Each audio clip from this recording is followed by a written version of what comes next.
Bien-aimés, nous sommes encore là ce matin pour écouter la parole de Dieu. Cette parole que nous avons commencé le dimanche dernier. Et ce matin encore, permettez-moi de continuer. J'avais dit, par la grâce de Dieu, nous allons essayer de rester sur les livres de Daniel. Et la fois dernière, nous avons parlé de Daniel chapitre 1er. Et ensemble, nous avons vu comment la prophétie que Dieu avait annoncée par la bouche d'Ésaïe, par la bouche d'Osée, comment la prophétie commençait à s'accomplir pour l'occupation et la déportation du peuple juif. Et en cela, bien-aimés, nous avons vu que le choix du déportateur ou de l'occupant n'était pas seulement un choix fallacieux. Il a jeté son dévolu sur ce que nous appellerons aujourd'hui les élites de demain. Il a dit à son intendant, ramenez-moi les jeunes gens. Et ce n'est pas n'importe quels gens, ce n'est pas les Koulouna, mais des jeunes gens qui sortent des familles royales, des jeunes gens qui ont des inspirations royales, des jeunes gens qui ont un avenir, des jeunes gens qui sont capables de comprendre la science. Et ces jeunes gens soient capables, qu'ils soient intelligents, sages et capables de comprendre la science, comme je l'ai dit. Et c'est ce qui avait été fait. La Bible dit, en amenant ces jeunes hommes à Babylone, et parmi ces jeunes hommes, il s'est trouvé un groupe de 4 jeunes hommes qui n'ont pas fléchi les genoux devant les dieux babyloniens. Et ça fait que le roi était un peu interpellé de voir leur façon d'être et d'agir. Et cela a amené Daniel, Anania, Michaël et Azaria, à avoir une certaine notoriété dans Babylone, malgré la déportation, malgré l'oppression, malgré ces étrangers ou sur une terre étrangère. Ils ont gardé ce que pour eux était leur foi, était leur valeur. C'est-à-dire, ils avaient un Dieu, le Dieu de leur père. Ils connaissaient ces dieux-là. Et connaissant ces dieux-là, ils n'ont pas voulu tronquer, changer ces dieux-là avec les dieux étrangers. Et du coup, il s'est fait que, bien aimé, les 3 jeunes hommes, Dieu les a accordé la force, Dieu les a donné l'intelligence, Dieu les a donné la sagesse dans un pays étranger. Pourquoi? À cause de leur fidélité, à cause de leur constance, à cause de leurs vœux, à cause de leur engagement. Bien-aimés dans les Seigneurs, c'est ce que nous devrions avoir aussi dans ce temps. Je l'ai dit, je ne sais pas si je l'avais dit, mais je pense, bien-aimés, les livres de Daniel est d'actualité aujourd'hui. Les livres de Daniel, c'est celui qui fait la jonction entre l'Ancien Testament et la prophétie du Nouveau Testament. Lorsque nous lisons Daniel, bien-aimé, je pourrais dire que nous sommes en train de réviser ou nous sommes en train de nous préparer. C'est comme le préambule, c'est comme l'introduction de Matthieu 24, d'Apocalypse 17, Apocalypse 13. Nous voyons toutes ces choses. Lorsque nous essayons de juxtaposer les livres que je viens de citer, nous voyons qu'il y a tellement de coïncidences et tellement... ces livres sont tellement... ils sont tellement capables qu'on le mette ensemble, côte à côte, non pas pour les opposer, mais qu'on le mette ensemble, parce que c'est la prophétie du temps que nous sommes en train de vivre.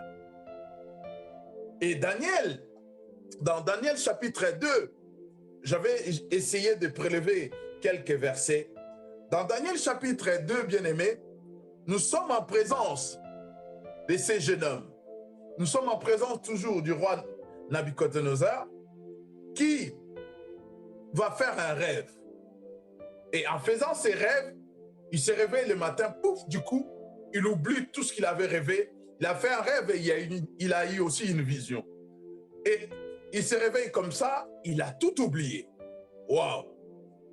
Mais dans son sillage, il avait quoi? Il avait des astronautes, il avait des magiciens, il avait des diseurs de bonne aventure, il avait des féticheurs, il avait des gens qui prédisaient l'avenir. Et le roi les convoquera pour leur demander la signification de son rêve.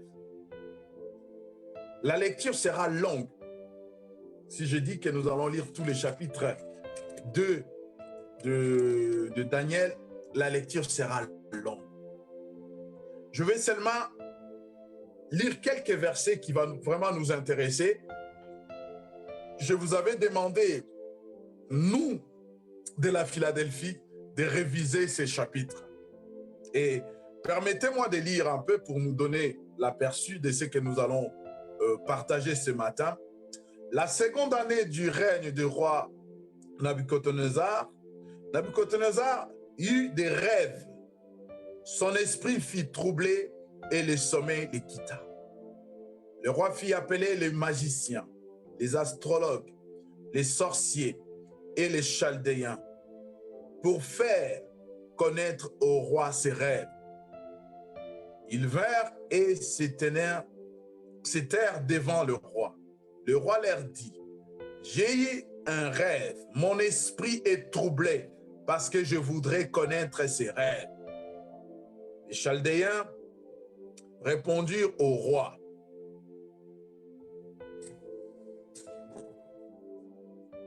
Les Chaldéens répondirent au roi en langue araméenne. « Ô roi, vis à jamais. Dis les rêves à tes serviteurs et nous en donnerons l'explication. » Le roi reprit la parole et dit aux Chaldéens, « Voilà ce que j'ai décidé. Si vous ne me faites pas connaître les rêves et son explication, vos maisons seront réduites à un tas d'immondices. Vos maisons seront réduites en état d'immondices. Mais si vous me dites les rêves et son explication, vous recevrez de moi des dons, des présents et des grands honneurs. C'est pourquoi dites-moi les rêves et son explication. » Ils répondirent pour la seconde fois, « Que le roi dise les rêves à ses serviteurs et nous en donnerons l'explication. » Le roi reprit la parole et dit, « Je sais en vérité que vous voulez gagner du temps parce que vous voyez ce que j'ai décidé. Si donc vous ne me faites pas connaître les rêves, la même sentence vous enveloppera. Vous êtes prêts à me dire des paroles mensongères et erronées en attendant que le temps soit changé. C'est pourquoi dites-moi les rêves et je saurai que vous êtes capable de m'en donner l'explication. » Les Chaldéens répondirent, « Ô roi, il n'est personne sur la terre qui puisse dire ce que demande le roi.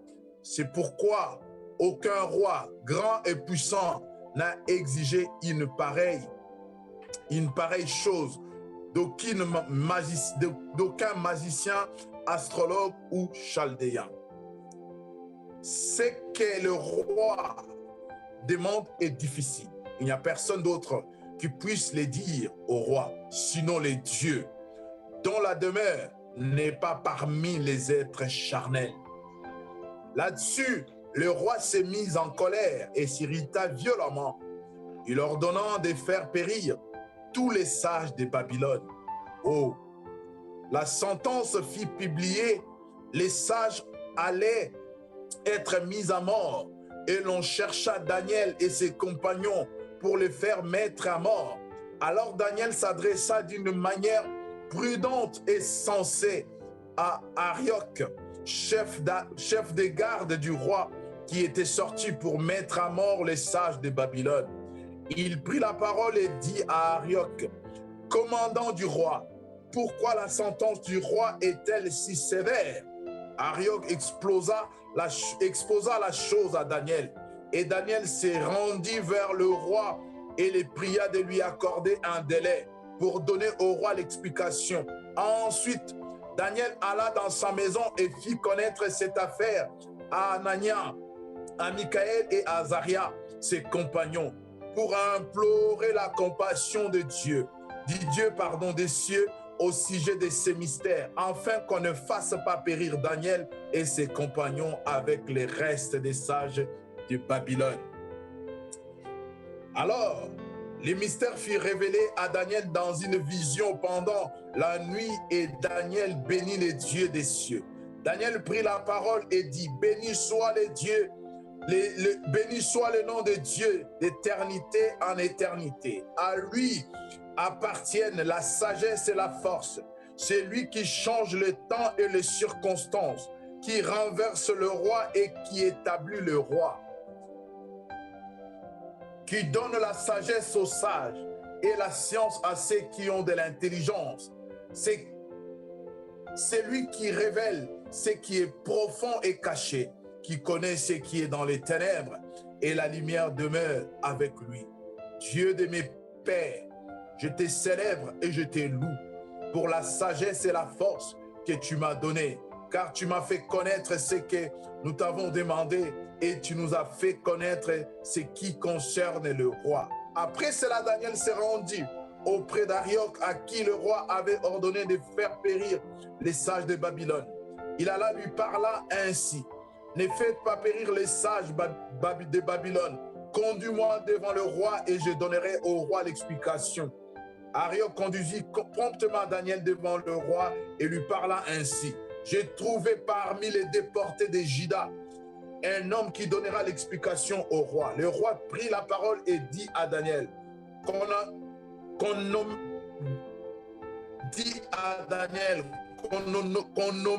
a appelé Belshazzar, es-tu capable de me faire connaître les rêves que j'ai vus et son explication? Daniel répondit en présence du roi et dit, les mystères que les rois demandent à comprendre, ce ne sont pas les sages, les astrologues, les magiciens, les devins qui sont capables de l'indiquer au roi. Mais il y a dans les cieux un Dieu qui révèle les mystères et qui a fait connaître au roi Nabuchodonosor ce qui arrivera.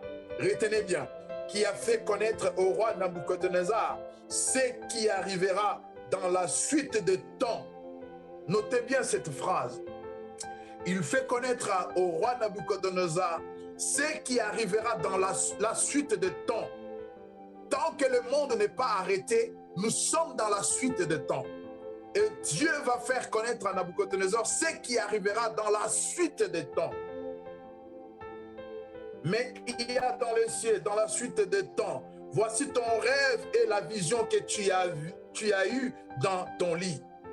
Dans ton lit, ô roi, des montées de pensées touchant ce qui arrivera dans la suite, et celui qui révèle les mystères t'a fait connaître ce qui arrivera.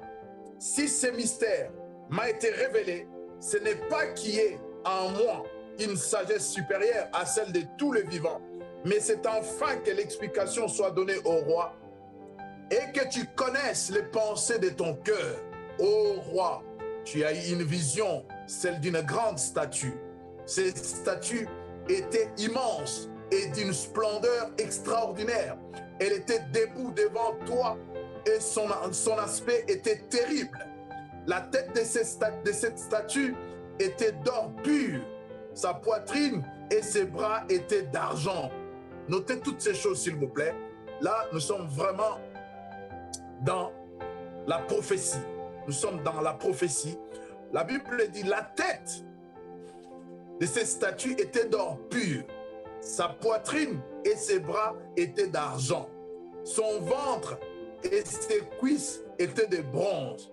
Ses jambes de fer. Ses pieds en partie de fer et en partie d'argile.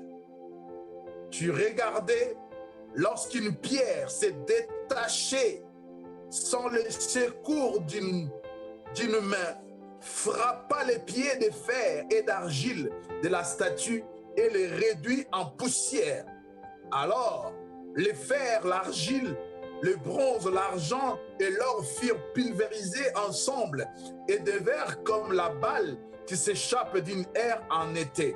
Les vents les emporta et nulle trace n'en fit retrouver. Mais la pierre qui avait frappé la statue devint une grande montagne et remplit toute la terre. Voilà les rêves. Nous en donnerons l'explication devant le roi. Ô roi, tu es le roi des rois, car Dieu des cieux t'a donné le royaume, la puissance, la force et la gloire. Il a mis entre tes mains en quelques lieux qu'il habite les fils des hommes, les bêtes des champs et les oiseaux du ciel, et t'a fait dominer sur eux. Tous, c'est toi qui es la tête d'or. Après toi s'élèvera un autre royaume, moins que les tiens, puis un troisième royaume qui sera de bronze et qui dominera sur toute la terre. Il y aura un quatrième royaume solide comme du fer, de même que les fers pulvérisés et ronds, tout. Il sera pulvérisé et brisera tout, comme le fer brise tout. Et comme tu as vu le pied et les orteils, en partie d'argile, des potiers et en partie de fer, ce royaume sera divisé, mais il y en aura en lui quelque chose de la force du fer, parce que tu as vu les fers mêlés avec de l'argile. Et comme le doigt des pieds était en partie de fer et en partie d'argile, ce royaume sera en partie solide et en partie fragile. Tu as vu les fers mêlés avec l'argile, parce qu'ils se mêleront par des alliances humaines, mais ils ne s'attacheront pas l'un à l'autre. De même que les fers ne se mélangent pas avec l'argile, dans le temps de ce roi, le Dieu suscitera un royaume qui ne sera jamais détruit. Et ce royaume ne passera sous la domination d'un autre peuple. Il pulvérisera et anéantira tout ce royaume-là, et lui-même subsistera éternellement. Ainsi, tu as vu la pierre se détacher de la montagne sans le secours d'une main, et elle a pulvérisé les fers, le bronze, l'argile, l'argent et l'or. Les grands dieux a fait connaître au roi ce qui doit arriver dans la suite. Les rêves est véritable et son explication digne de confiance. Alors le roi Nabuchodonosor tomba la face contre terre, se prosterna devant Daniel et leur donna de lui offrir des sacrifices et des parfums. Le roi adressa la parole à Daniel et dit: en vérité, votre Dieu est le Dieu des dieux et le Seigneur des rois. Il révèle le mystère, puisque tu as pu découvrir ce mystère. Ensuite, le roi éleva Daniel, lui fit de nombreux et riches présents. Il lui donna le commandement de toute la province de Babylone et établit chef suprême de tous les sages de Babylone. Daniel pria le roi de mettre l'administration de la province de Babylone à Shadrach, Meshach et Abednego. Et Daniel était à la cour du roi. Amen. Seigneur, merci. Bénis ta parole. Bien-aimé dans le Seigneur, la lecture était lente, mais elle était digne d'être faite. Je l'ai dit, nous sommes en présence du roi Nabuchodonosor, qui fait un rêve. Il cherche l'explication de son rêve parce qu'il a perdu. Mais il sait, j'ai rêvé cette nuit, mais je ne me rappelle plus. Et dans son palais, dans sa cour, il avait des sorciers, des astrologues, des divins, les appelle. Il dit, mais j'ai rêvé, mais je ne me rappelle pas de quoi j'ai rêvé. Mais j'ai rêvé. Et ce que j'ai vu, c'était effrayant. Mais j'ai perdu tout ce que j'avais rêvé. Vous, étant que des divins, vous devriez me dire qu'est-ce que j'ai rêvé. Et ces astrologues, ces sorciers, voulaient s'échapper en disant au roi, explique-nous, dis-nous. Mais le roi dit, je ne comprends rien de ce que j'ai rêvé et je ne me rappelle de rien. C'est à vous, parce que vous êtes payés pour. Vous êtes pris en charge pour. Vous êtes dans la cour royale pour. Vous travaillez avec le roi pour. Et faites connaître au roi ce qu'il a rêvé. Un énigme. Bien-aimé, le roi Nabucodonosor ne s'est pas arrêté là. Il les a même fait des menaces. Si vous ne faites pas cela, vous passerez devant la cour martiale. Si vous ne faites pas cela, si je n'ai pas l'explication de ce que j'ai rêvé, vous allez tous passer. Et Nabucodonosor, en appelant tout ce monde, il a incorporé aussi les 4 jeunes juifs qu'il avait ramenés de Jérusalem. Tout le monde devrait y passer. Et ces décrets du roi arrivent dans les oreilles de Daniel. Daniel dit à l'intendant du roi, à Arioch, pourquoi le roi a-t-il pris cette décision? Et l'intendant essaie de l'expliquer. Daniel qui va voir le roi, il dit au roi, laisse-moi le temps, laisse-moi un peu le temps et je te donnerai l'explication de ton rêve. Le roi il dit d'accord, mais si tel n'est pas le cas, vous passerez. Et lorsque Daniel rentre chez lui, il appelle ses compagnons. Il dit voilà, il nous faudrait consulter notre Dieu. Parce que de l'autre côté, leur Dieu est incapable de leur révéler ce que le roi avait rêvé. C'est ce qu'ils ont fait. Et Daniel a eu l'explication du rêve. Il s'est présenté devant Arioch, qui l'amène devant le roi. Et Daniel qui dit au roi, voilà ce que tu as rêvé et voilà la vision que tu as eue. Tu as rêvé d'une grande statue. Et cette statue avait la tête en or. Et ces statues étaient d'une splendeur extraordinaire. Son apparence était terrible. Ces statues avaient la tête d'or pur, la Bible dit. Sa poitrine et ses bras étaient d'argent. Son ventre et ses cuisses étaient de bronze. Ses jambes de fer. Ses pieds en partie de fer et en partie d'argile. Il dit, oh roi, tu regardais lorsque ta vie s'est détachée sans le secours d'un homme, une pierre. Et cette pierre a heurté les pieds d'argile de ces statues. Et ces statues s'est morcelées. Voilà le rêve que roi tu as fait. Et voilà son explication. Le Dieu du ciel a mis entre tes mains un royaume.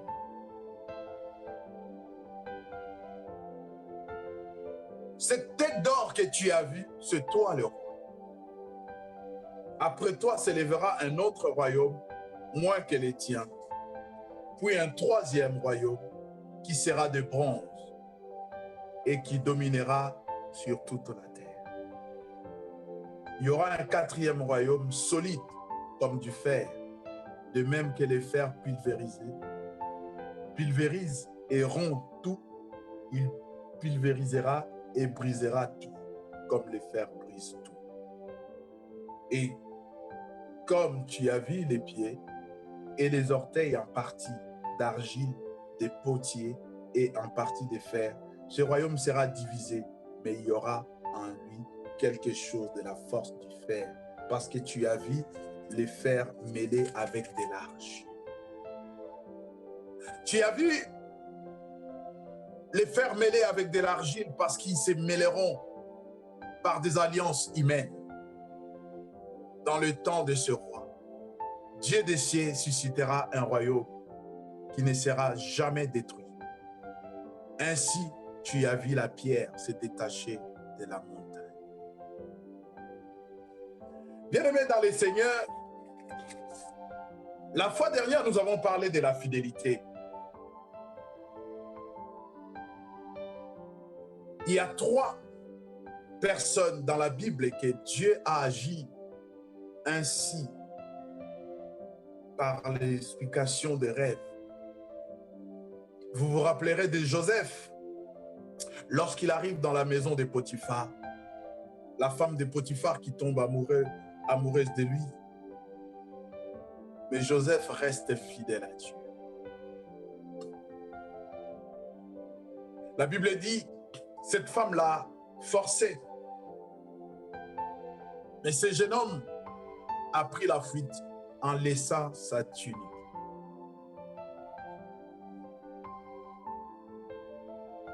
Et lorsque cette femme va simuler une agression sexuelle, il brandit la tunique de Joseph.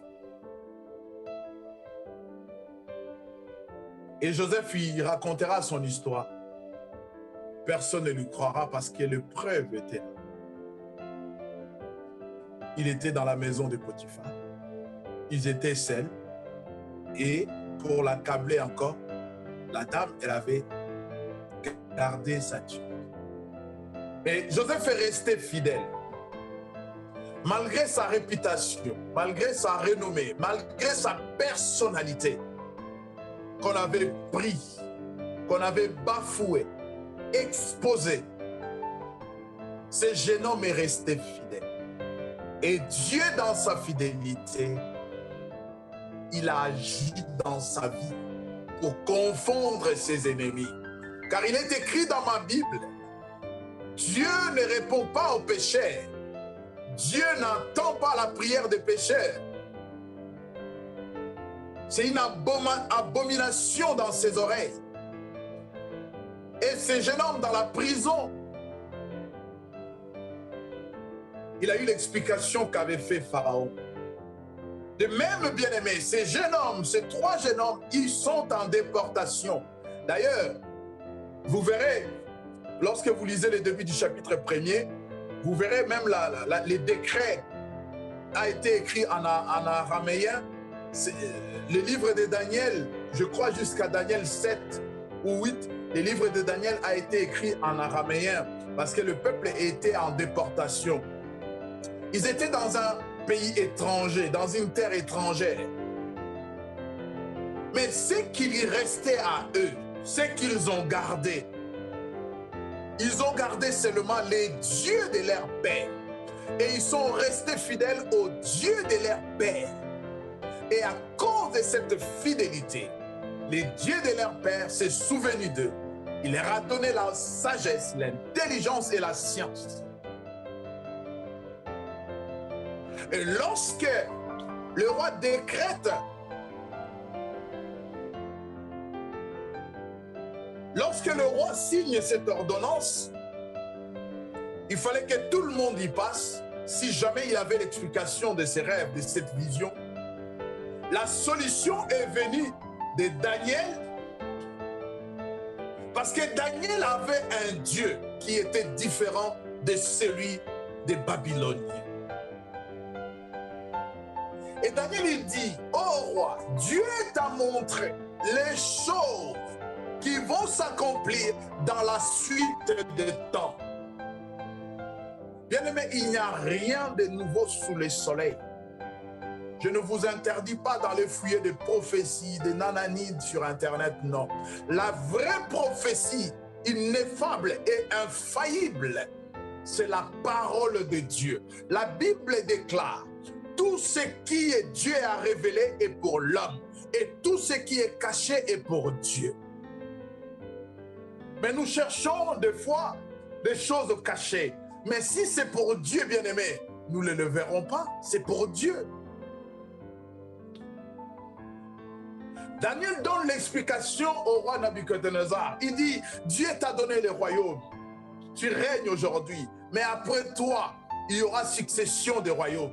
Et après succession des royaumes, il y aura des empires. Après les empires, il y aura un royaume qui viendra par la main de cette pierre qui s'est détachée d'elle-même sans l'intervention humaine. Elle s'est détachée et elle est descendue pour fracasser cet empire, ce royaume. Et par cette pierre naîtra un royaume. Et ce royaume sera inébranlable. Ce royaume n'aura pas de fin. Bien-aimé, j'ai essayé de faire des recherches. J'ai lu beaucoup. Bon, pas beaucoup. J'ai remarqué que il y a eu 4 royaumes qui se sont succédés depuis le royaume babylonien. Et les 4 royaumes, d'après les recherches, on nous parle de royaumes qui se sont succédés entre l'an 560 et l'an 627. Après, il y a eu d'autres royaumes. Il y a eu d'autres dominations. Et lorsque nous sommes dans Daniel, bien-aimé, Dieu parle. Il a dit à Osée, vous ne serez pas mon peuple, vous serez en déportation et tout.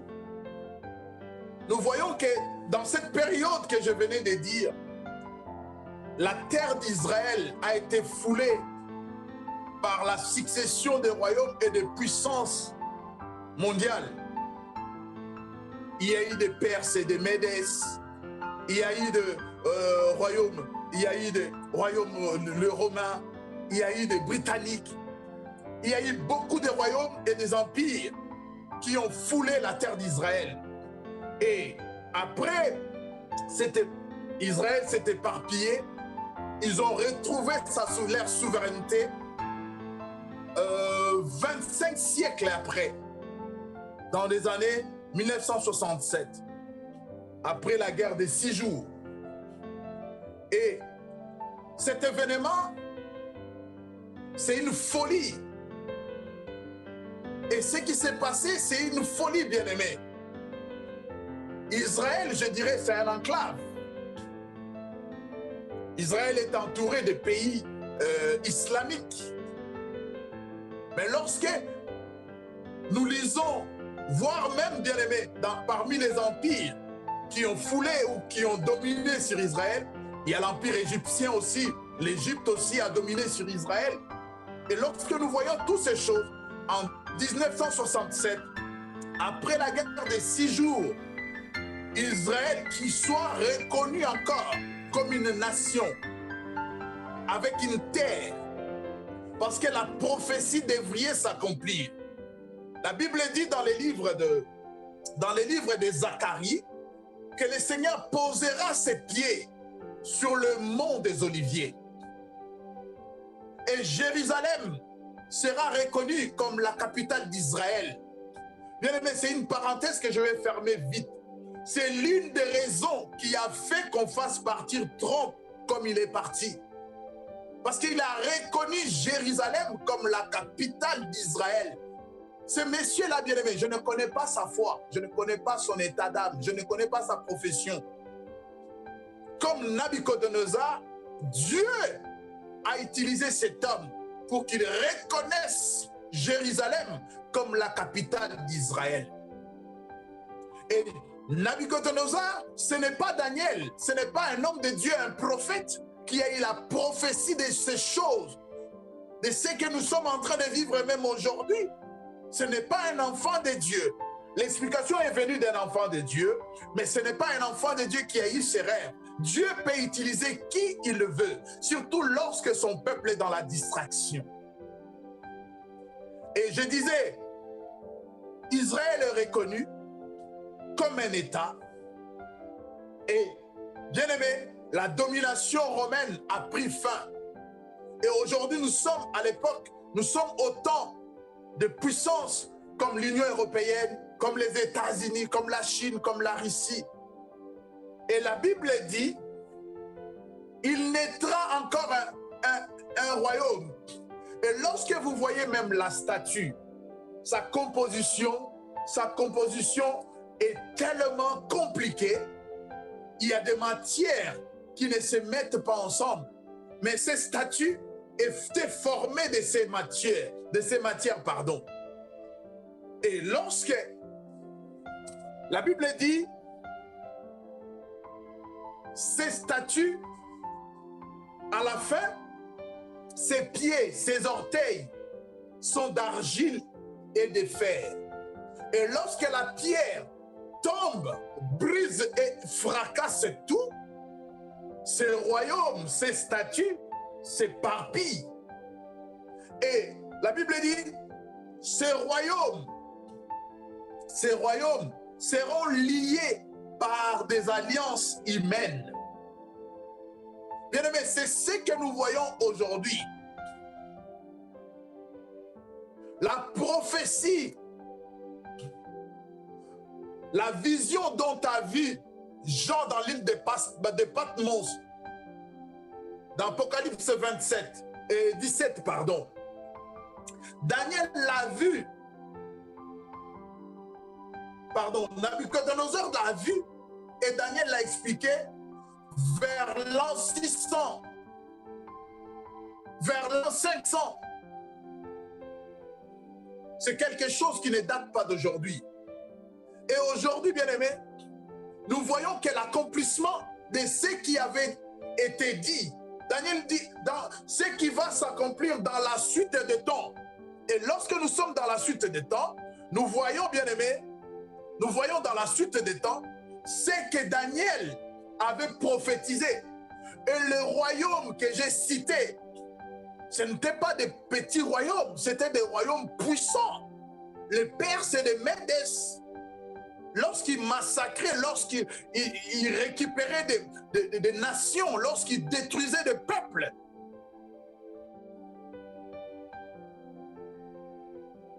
allez demander l'histoire, les historiens, ils vous diront, ce n'est pas des petits royaumes, c'est des forces, des grands royaumes qui ont existé, qui ont conquis le monde, qui ont détruit des vies, qui ont fait des choses abominables. Et nous voyons, bien aimés, les derniers des grands royaumes que nous avons connus, je dirais le royaume, l'empire ou le royaume romain, l'empire romain. Et nous savons comment cet empire a pris possession d'Israël jusqu'à faire mourir Jésus. Pendant que Jésus était né, l'Israël était encore sous l'occupation de l'empire romain.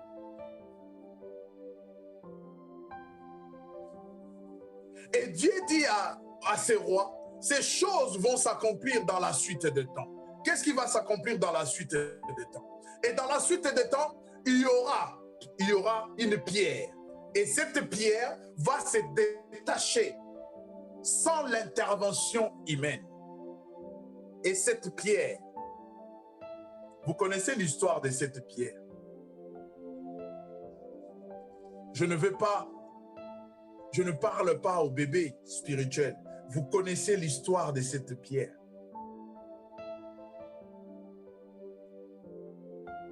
Lorsque nous parlons de cette pierre, nous sommes dans le livre de Matthieu chapitre 21. J'aimerais jeter un coup d'œil, voir qu'est-ce que Matthieu chapitre 21 dit.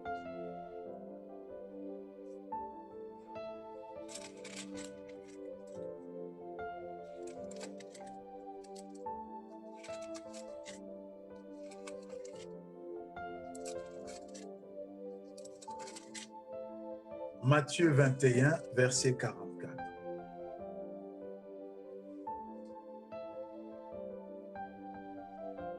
Je commence verset 42.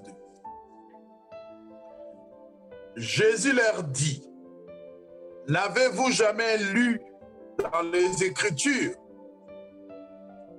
la pierre qu'ont rejetée ceux qui bâtissaient est devenue la principale, celle de l'angle. C'est du Seigneur que cela est venu. Et c'est une merveille à nos yeux. C'est pourquoi, je vous l'ai dit, le royaume de Dieu vous sera enlevé et sera donné à une nation qui en produira des fruits. Quiconque tombera sur cette pierre s'y brisera, et celui sur qui elle tombera, elle l'écrasera. Bien-aimé, cette pierre qui est descendue sans l'intervention de quelqu'un, cette pierre qui a fracassé le royaume, cette pierre, c'est celle que les bâtisseurs ont rejetée. Vous les connaissez, vous la connaissez.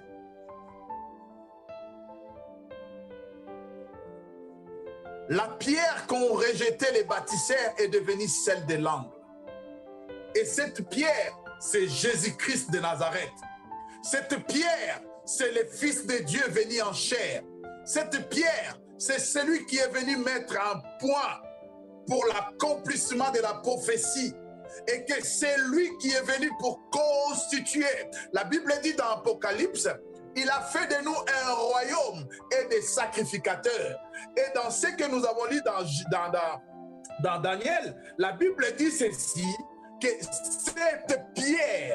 cette pierre formera un royaume. Et ce royaume sera inébranlable. Et ce royaume n'aura pas de fin. Et ce royaume, c'est toi. Ce royaume, c'est moi, bien-aimé. Nous sommes en train de vivre les temps de l'Église.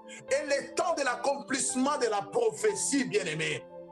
Lorsque la Bible dit, ces gens, ces royaumes, se mettront ensemble par des alliances humaines, bien-aimés. C'est ce qui est en train de se préparer, bien-aimés.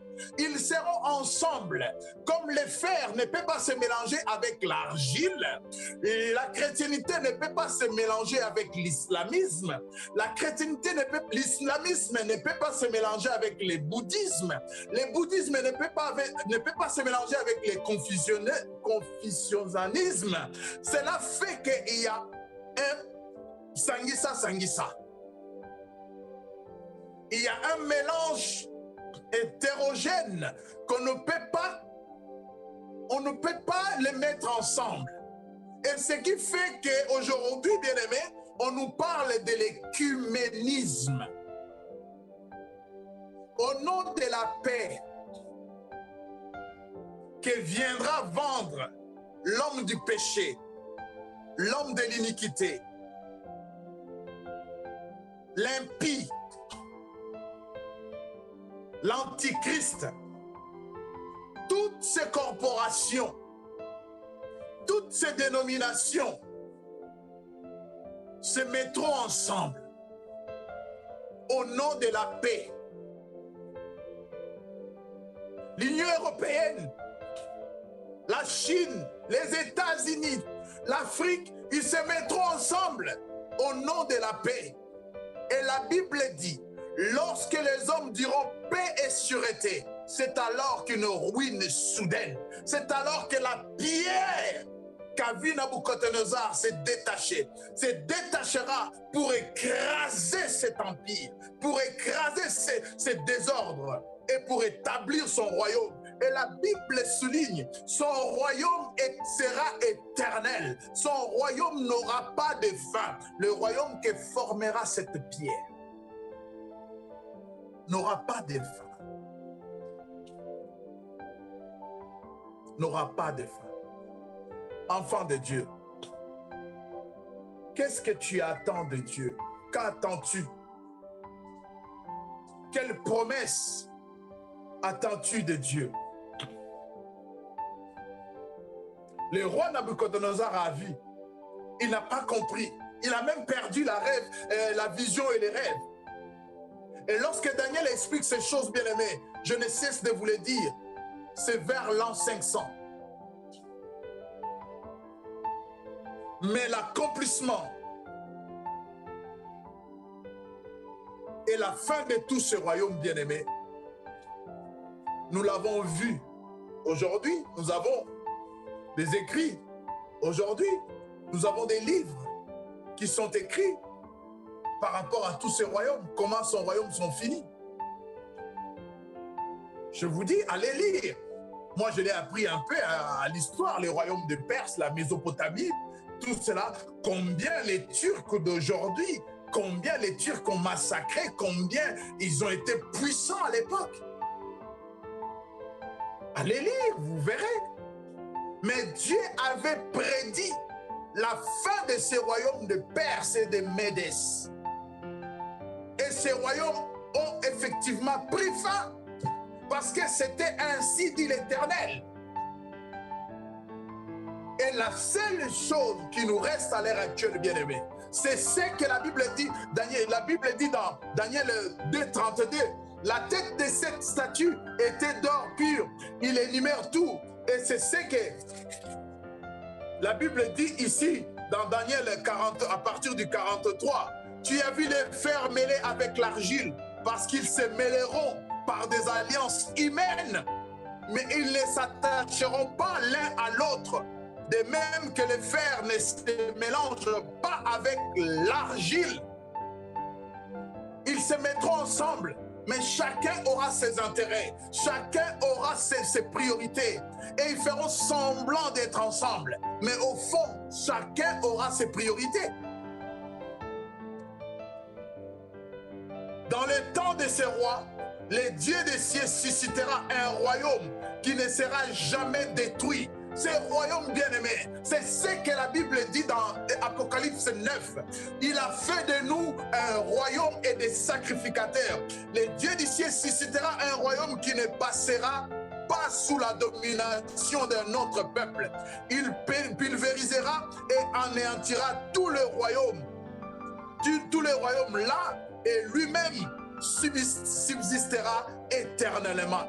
Ainsi, tu as vu la pierre se détacher de la montagne sans le secours d'une autre main, et elle a pulvérisé le fer, le bronze, l'argile, l'argent et l'or. Le grand Dieu a fait connaître au roi ce qui doit arriver dans la suite des temps. Les rêves véritables et son explication est digne de confiance. J'ai dit oui et amen.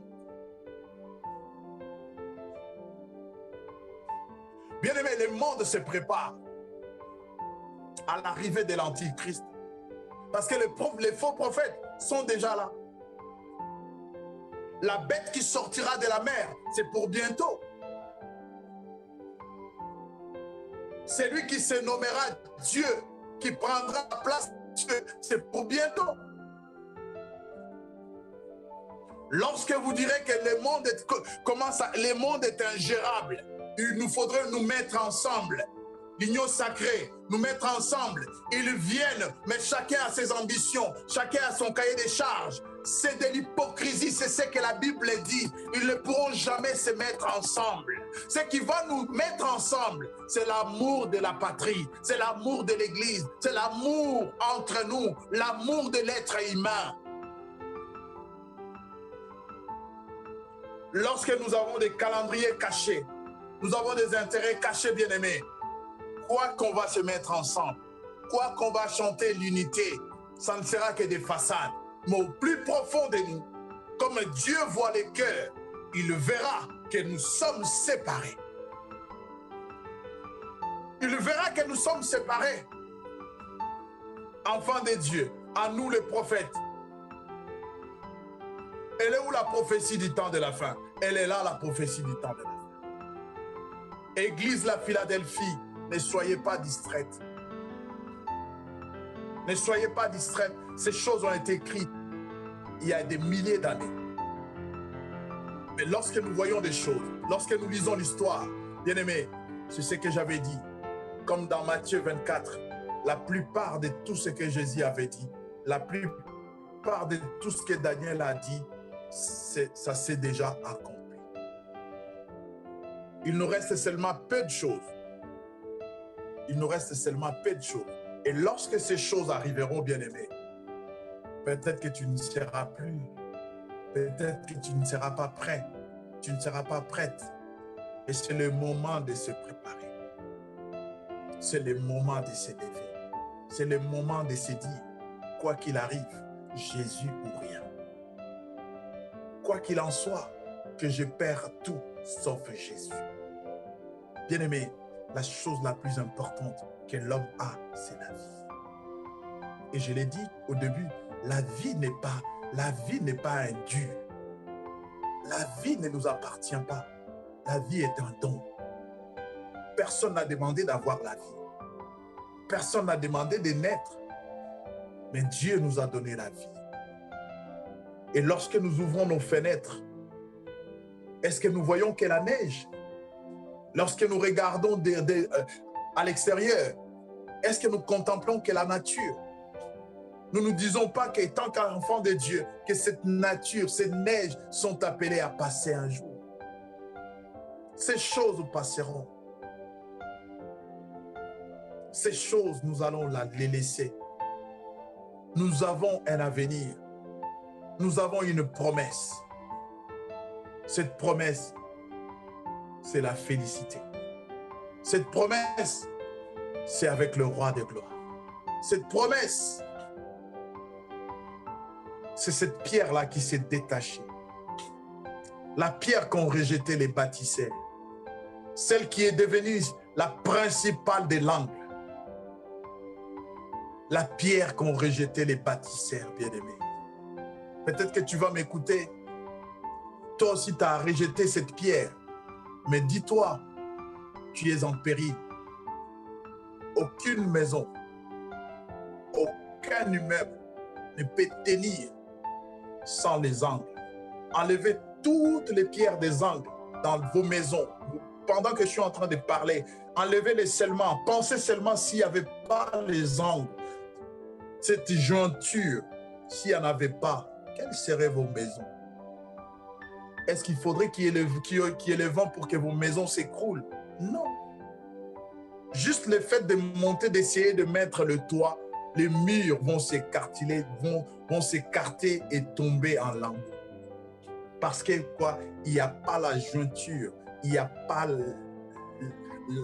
il n'y a pas cette pierre d'angle, celle qui soutient la maison, celle qui fait la force, la jointure là, cet angle, c'est lui Jésus. Il est venu sans que personne ne puisse le demander. Il a vu la détresse de l'homme et il s'est détaché. Il est descendu pour nous accorder la liberté. Il est descendu pour mettre en pièces nos oppresseurs. Ils sont de l'argile. Ils sont des créatures. L'or, l'argent, fer, c'est des créatures. Et lui, il est le créateur. Bien-aimé, le temps est arrivé pour que l'Église s'élève, pour que l'Église prie, pour que l'Église se concentre, pour que l'Église se fixe un objectif, pour que l'Église attende l'époux. L'époux revient bientôt. L'époux revient bientôt. Tout le royaume prédit par Daniel, tous ces royaumes bien-aimés,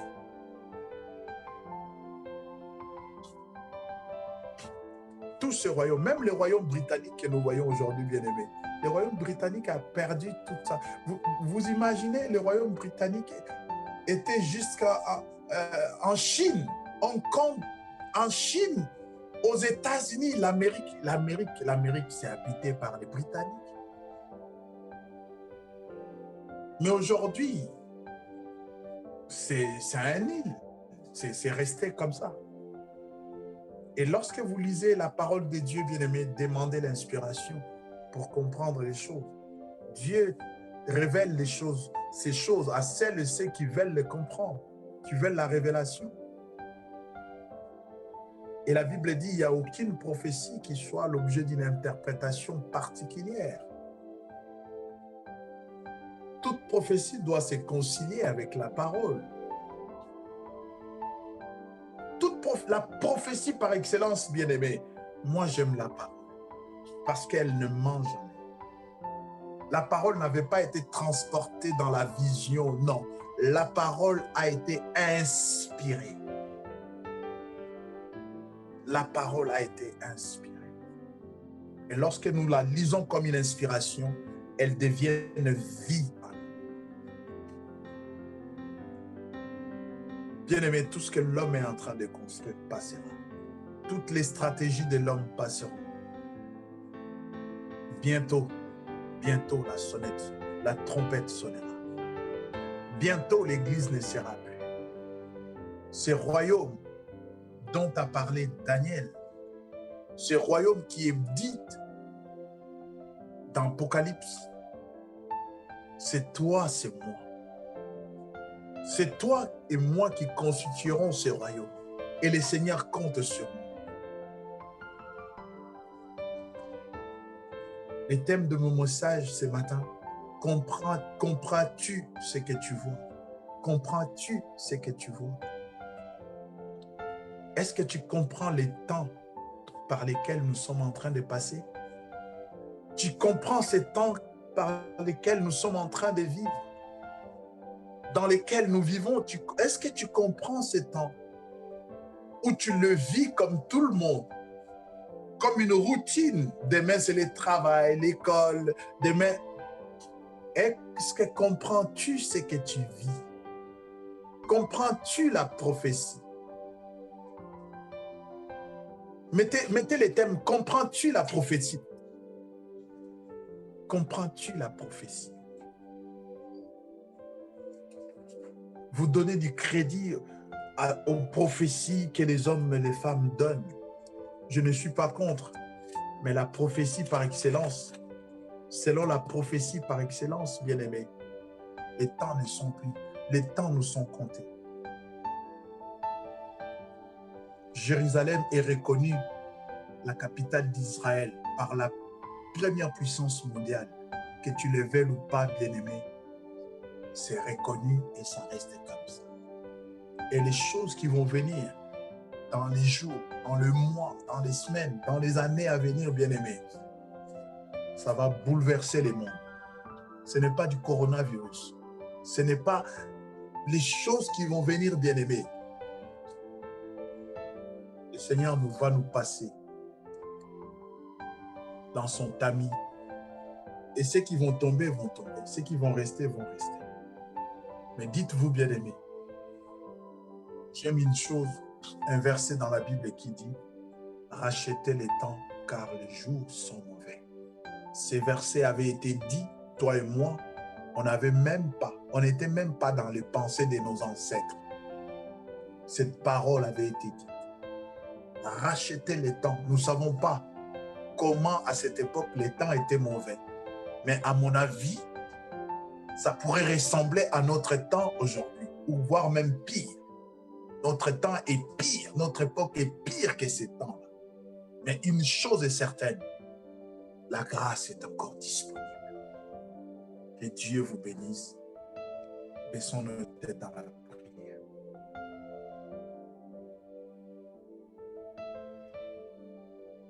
Seigneur,